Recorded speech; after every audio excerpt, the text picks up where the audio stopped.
Zembly provides a unique environment for easily creating widgets and services, including RESTful services that are external to Zembly.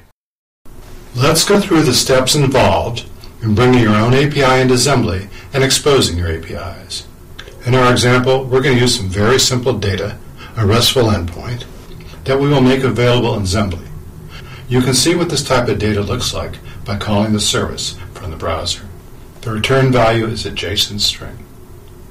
The first step in adding your API into Zembly is to prove that you own the domain and hence delegate authority to Zembly developers to access resources there. To begin claiming a domain, we can click on Add a Domain from the right-hand side of the home page.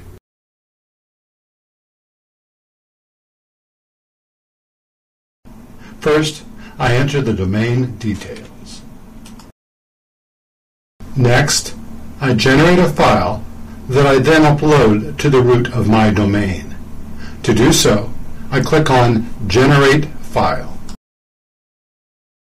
Next, I download the generated file to my local disk.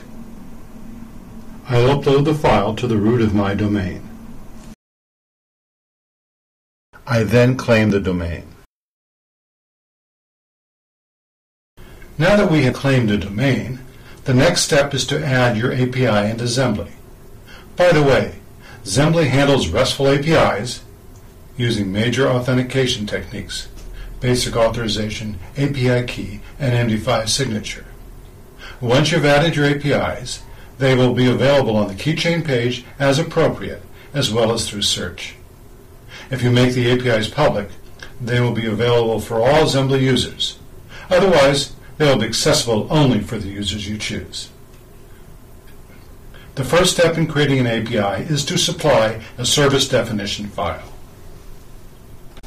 Here's the page on the Zembly Wiki that provides information on describing your API in WADL, the service definition file, and on creating a WADL API description. The page is called Describing Your API in WADL. Back on Zembly, I've already chosen my service definition file. Next, I choose an API identifier, the name you or others use when referring to an object from the code.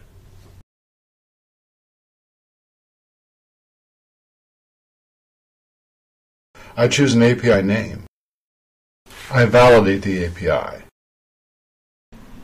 The next step is to create a service to call the API I have just created. Using that service, I can later on test the API. I use the Create button to create a data service. I click on Edit the Service to edit it. I delete the code from the service. I use Zembly's Find and Use feature to find my API.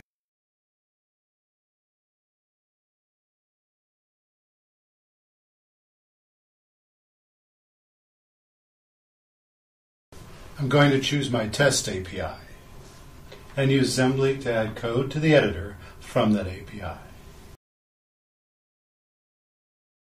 I can now test my service. If you are interested in finding out additional information about the Zembly API Partner Program, please contact us at partners@zembly.com. As we have seen, it's easy to bring your API into Zembly by claiming a domain, creating an API, creating a service to call that API, and by testing it. In fact, Zembly makes calling and integration services simple so that you can quickly integrate data from multiple service providers. We hope you've enjoyed this tour of bringing your API into Zembly and that you'll try it yourself.